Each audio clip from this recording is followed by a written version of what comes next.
परभणी शहरातल्या रस्त्यांची अक्षरशः चाळण झाली आहे, त्यामुळे नागरिक त्रस्त झालेत।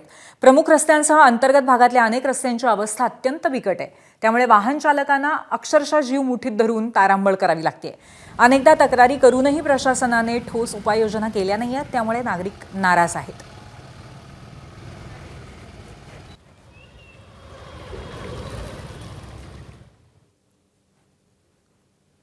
जुन्या परभणीमध्ये माजी खासदार शेषराव भाऊ देशमुख यांच्या कार्यकाळामध्ये हा रस्ता तयार झालेला आहे। तेव्हापासून या रस्त्यात ना डागडुजी ना काही ना कुठल्या प्रकारचं हिने कुठल्या प्रकारचं तुम्हाला सांगतो महानगरपालिकेनं तुम्हाला सांगतो कुठल्या प्रकारचं हिने काम केलेलं नाही। वारंवार या रस्त्यावरती होत असलेले खड्डे होत असलेले अपघात, हे पाणी साचत असलं, इथल्या लोकांना होणारा पाण्याचा त्रास, सर्व गोष्टीचा इथून ही वाहतूक ही जुनी परभणी, या जुन्या परभणी होणारी वाहतूक इथून अवजड वाहने सगळे इथून वाहणारे आहेत। इथं तुम्हाला सांगतो लहान लहान लेकर शाळेत जातात, इथं उतरतात, तिथून येणाऱ्या लोकांना इथं खड्ड्यामध्ये तुम्हाला सांगतो किती लेकर पडलेली आहेत। आज जगात जर्मनी, भारतात परभणी, परभणीतला हा मध्यबिंदू आहे आणि ह्या रोडला आज सर्व जाणाऱ्या येणाऱ्या वाहनांना इतका त्रास होतोय।